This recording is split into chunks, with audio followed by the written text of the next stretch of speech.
Évangile de Jésus-Christ selon Saint Jean, chapitre 15, versets 1 à 8.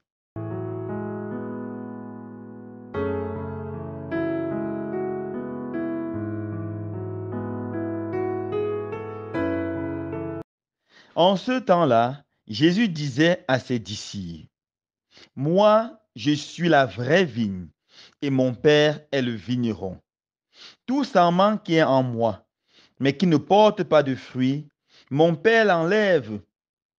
Tout sarment qui porte du fruit, il le purifie en le taillant pour qu'il en porte davantage. Mais vous, déjà vous voici purifiés grâce à la parole que je vous ai dite.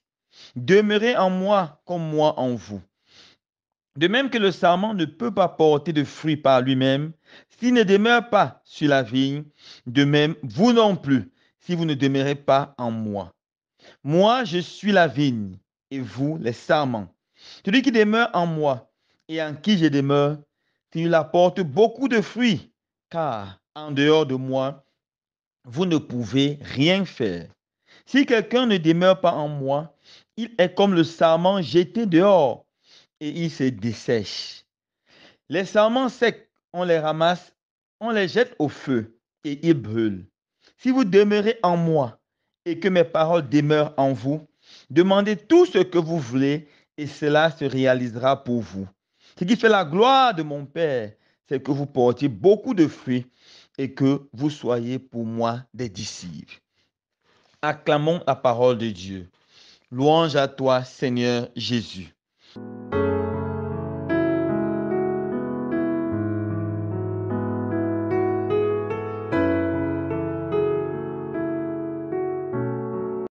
Christ est vivant, il est ressuscité.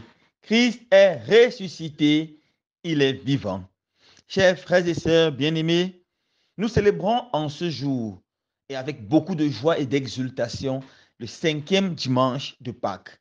Nous continuons à crier que le Christ est vivant et qu'il est ressuscité. L'évangile que la liturgie nous donne de méditer ce jour présente Jésus comme la vigne. La vigne est une image qui apparaît grandement dans les Saintes Écritures, spécialement dans l'Ancien Testament. Dans Jérémie 2, verset 21, dans Isaïe 5, verset 1 à 4, puis 5 à 7, nous voyons Israël présenté comme la vigne du Seigneur. Mais malheureusement, Israël sera une ville qui ne va pas produire de fruits. Une ville qui, malgré tous les efforts du vigneron, malgré tout le travail que le vigneron va abattre, une vigne qui va décevoir. Et c'est à cause du péché d'Israël, à cause de son injustice. Aujourd'hui, Jésus se déclare étant la vigne véritable. Cette vigne qui portera tous les fruits que son Père attend. La vraie vigne. Et tous ceux qui vont le suivre sont comme les branches qui sont attachées à cette vigne. Et ces personnes sont appelées à porter beaucoup de fruits. Malheureusement, certaines branches ne vont pas porter de fruits. La vigne est un arbre que nous ne connaissons pas beaucoup en Afrique, mais en Palestine, le pays de Jésus, c'était l'un des arbres les plus communs. C'est un arbre qui ne grandit pas beaucoup, à peu près la taille d'un caféier. Il ressemble aussi à un caféier.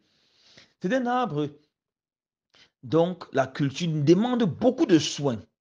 Il faut prendre le temps pour arranger la terre, mettre souvent de fumier et de temps en temps nettoyer les branches qui ne portent pas du fruit. Une jeune plante peut faire 3 ans sans produire du fruit. Il faut aussi beaucoup de patience. Mais quand elle est bien nettoyée, en principe, elle porte de très bons fruits.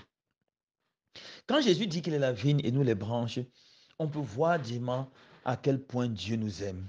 Comment, si le vigneron ne travaille pas dur, la vigne ne peut pas porter de fruits. Comment Dieu le Père travaille dur pour chacun et chacune d'entre nous. Comment Dieu le Père nous donne les dons, les grâces. Il nous protège, nous garde en santé. Il nous donne des opportunités pour le rencontrer. Voilà les soins qu'il nous donne. Mais il attend une chose, que nous portons du fruit. Celui qui refuse de porter du fruit sera coupé et jeté au feu. Alors, comment refuser concrètement de porter les fruits? 3 façons. Premièrement, refuser d'écouter Jésus qui nous parle. Lorsqu'on n'écoute pas Jésus, on ne peut pas vivre selon sa parole, on ne peut absolument pas porter de fruits. Jésus nous parle chaque jour de plusieurs façons. Il nous parle d'abord dans les Saintes Écritures, dans la Bible, dans la liturgie de l'Église. Est-ce que nous sommes attentifs quand nous lisons la parole de Dieu, quand nous l'écoutons proclamer dans nos églises? Est-ce que nous écoutons cette parole?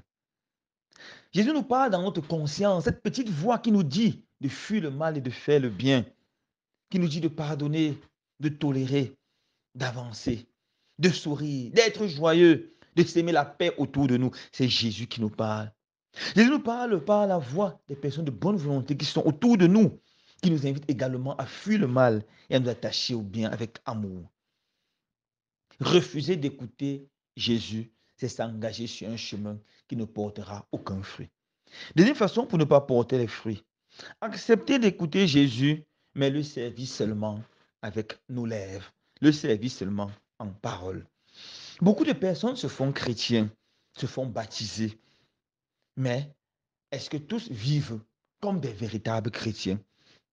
Je me rappelle cet évêque ivoirien qui disait, dans son pays, il y a 92% de baptisés, mais près de 100% de païens. Quelle parole forte! Est-ce que le baptême suffit pour être sauvé? Est-ce que dire oui Seigneur, je te suivrai partout où tu iras suffit pour être sauvé? Est-ce que lever les mains et proclamer les louanges du Seigneur suffit pour être sauvé? La réponse est claire. Non, non et non. Ce n'est pas ceux qui disent Seigneur, Seigneur qui entreront dans le royaume des cieux. Et la deuxième lecture de ce jour, nous pouvons lire ceci. Saint Jean nous dit, petits enfants, n'aimons pas en parole, ni par des discours, mais par des actes et en vérité. Se contenter de servir le Seigneur en parole, c'est s'engager sur un chemin, on ne portera pas du fruit. Car le Seigneur veut voir des actions. Le Seigneur veut voir concrètement comment on l'aime, en aimant notre prochain. Il veut voir comment on l'aime, en trouvant le temps pour lui. Voilà ce qui nous conduit à porter du fruit. Les actions concrètes, les actions d'amour. Depuis un certain temps dans notre pays, le Cameroun, on invite des personnes à s'inscrire sur les listes électorales avec beaucoup de force, dans les réseaux sociaux, souvent même avec des blagues et tout et tout. C'est bien.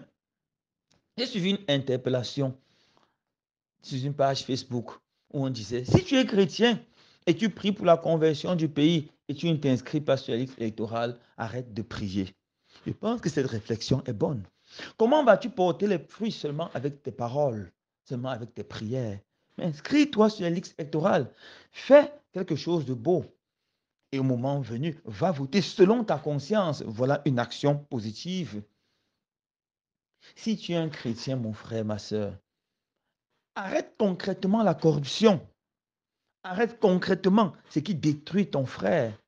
Arrête concrètement d'être un artisan dans la malgouvernance, dans la fraude à tous les niveaux, dans le détournement massif. Il faut des actions concrètes. Troisième chemin qui nous empêche de porter du fruit. Accepter Jésus, mais en face des difficultés, faire comme nous voulons. Beaucoup de personnes acceptent Jésus, suivent Jésus, mais devant les difficultés, ils oublient Jésus. Alors que c'est pendant les difficultés que Jésus est plus que jamais présent, plus que jamais proche de nous. C'est dans la maladie, c'est dans la souffrance, c'est dans la mort d'un être cher que Jésus se révèle davantage à nous et est plus que jamais proche de nous. Mais beaucoup de personnes devant les difficultés, ils partent chercher la solution ailleurs. Souvent chez des charlatans, souvent chez des marabouts, souvent chez des faux prophètes, des faux pasteurs. Je mange des vendeurs d'illusions. Non, non, non. Devant les difficultés, venez vers le Seigneur. Sa parole est vraie. Venez à moi, vous tous qui peinez et ployez sur le poids du fardeau, et moi, je vous donnerai le repos. Jésus donne le repos à qui vient vers lui. Les trois chemins pour ne pas porter du fruit, ne les oubliez pas. Refusez d'écouter Jésus. Acceptez Jésus, mais le servir seulement des lèvres. Et accepter Jésus, mais faire comme nous voulons pendant les difficultés.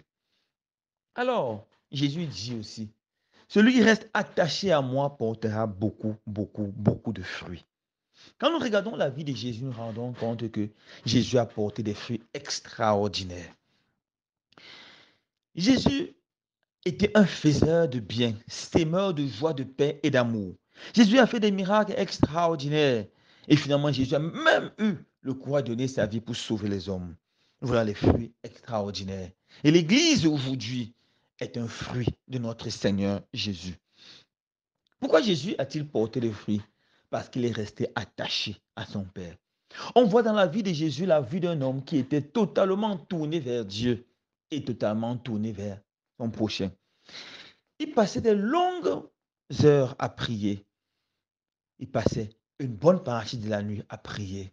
Comme disait un saint, la nuit est faite pour prier et pour pleurer. Tout le matin, lorsque les autres dormaient, il allait se mettre en prière, en présence de son Père. Il restait tellement attaché à son Père que lorsqu'il descendait de la montagne pour rencontrer les hommes, il portait tous les fruits d'amour.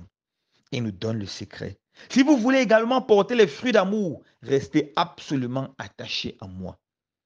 Regardez mes frères et sœurs, lorsque une branche est coupée de l'arbre, en quelques jours, elle perd toute sa splendeur, toute sa fraîcheur.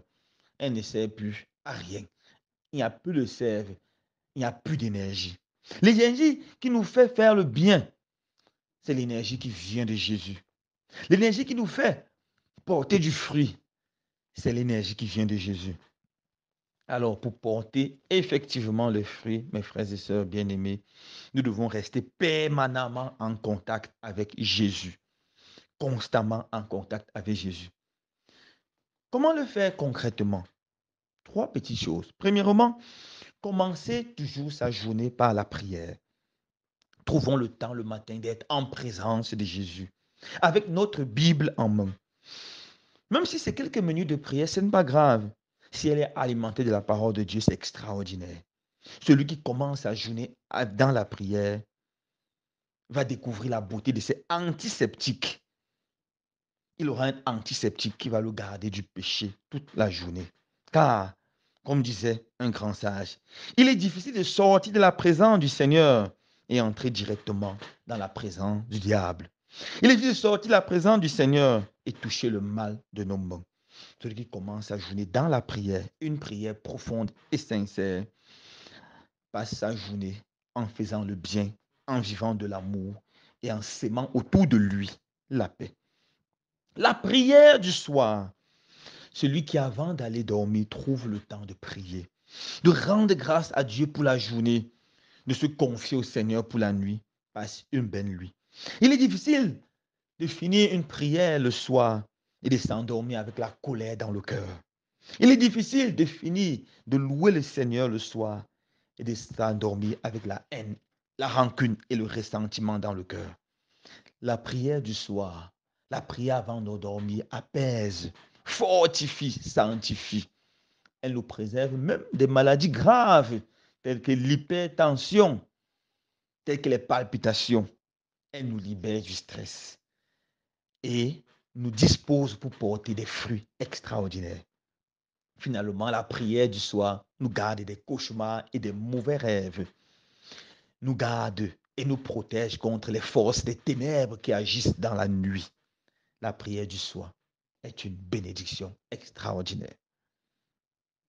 Troisième chose pour porter du fruit, les sacrements de l'Église.